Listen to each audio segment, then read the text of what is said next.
Grandmaster Torok. This is one of my black belts with Jim McKenzie. Hello, everyone. All right, what we'd like to do today is to build a drill. And the main point for doing that is because there's a lot of drills that get fancy and people look at the end point of the drill and they forget what the reason is for each of the things that they do. Now, there's all kinds of drills. There's drills by yourself in the air to do better fists or whatever. There's drills against a bag, against focus mitts, and then you've got drills against a partner. Now these could be a compliant uke where they stand there and you get to hit them 100 times, everything is cool, okay? Or it could be a counter for counter of a drill, but all drills are fake because you're following certain preset rules, okay? But eventually you'd like this drill to morph into something that might be used for fighting application. And I'm not talking about certain flow drills like the lock flow where you're just learning to do different moves in a row, but you never really expect to have to use more than one of those things at a time. So the drill we're going to use here is a Pac Sao drill, and we're standing in a closed stance, okay? And so you have this hand back here, and too often we've seen this hand back here not really get into it. And if I try to do this, I open up my center line, okay? But let's say the guy grabs my hand and he's throwing a shot, back fist, I'll do a back fist now. Okay, well, we have to learn to get this hand out of here. So, and a Pac Sao is not a hard drive, it's just a check, okay? So we're learning how to use this rear hand, make it a live hand, that's the point of it. And so the base drill is a repetitive counter for counter drill, but we're following the basic rules here, right? So now there's always going to be distancing and things of that nature.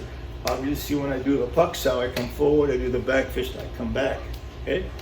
So, all right, we've achieved the purpose of making this. Now a beginner forgets about that and they're not focusing the strike here, they end up patty caking. And that kind of loses it. That's more like a speed bag drill. Okay? So assuming that we've got this side down pretty good, we'd like to be ambidextrous, so we learn how to change to the other side. Now you don't necessarily have to change your stance. You just have to be a little more contorted. So from here, you notice I can still do the same drill. Okay? So then you can keep changing your stance, but never forgetting that you're throwing this particular strike at this person. All right, so you've got that down, and we want to build on this to build in options and variety. So the first option we're going to build in, that instead of just a straight Pac Sao, this could be a skip, which deflects the strike, could be a crash, as long as you keep covering your center line. Okay, so we've added this option to it.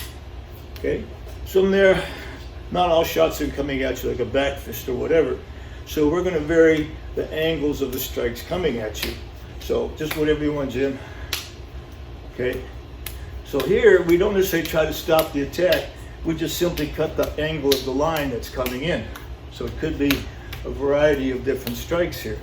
You could even throw a knee fake in and the guy drops. Okay. The other thing we try to do now is change the tempo of the fight. Okay. So now it's a tit for tat. But say he's very aggressive going fast. Well, I'm not going to give him his feed, which means that he has to wait for me because that's the rule. Or if he's being a real wimp about it, maybe I'll see if I can get him to fight my fight rather than always back and forth. So you can vary that tempo. You feel pretty good about all this. So you maybe go down on your knees and keep doing it. You can go lay down on your side and maybe doing it. Okay. So now we've added a couple of different things. Next thing we're going to add now is the beat. Okay. So it's a 1-for-1. But say we add a gunting here and come back. We maintain the original beat, but now we have a high beat, okay? So the gunting could come in different forms. And so it's not so much that we're trying to hurt him with the gunting. Now we have a half beat, so that if we're going a little quicker, I can still work that beat in, okay? We can also add more to it that becomes a little more combative. Let's say from here I hook him. All right, well, he's going to come around maybe, so I can catch it here, and then come back to the. So now you're starting to have a little more poetic ability to build more kinds of things into it. But always keep in mind, why did you add it? What was your purpose to it? And paying attention naturally to your body position. Now, for real, we don't walk up to a guy, oh, let's do this, you know. So we can use this as an entry, for example. Some guys are just kind of fake that hand out like a jab or something. Boom. We can enter with the Pac Sao from there, okay? Or We can double Pac Sao, okay, and so forth.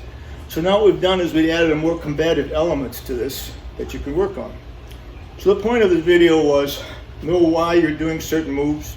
Always check the physical quality of what you're doing. Are you striking? Are you blocking? Where's your focus?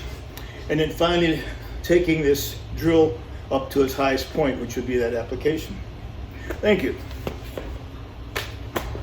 I think it was all right. That's great. I think we did it. Yep, what's our Now we time? should just hit record. I knew I forgot something, damn it all.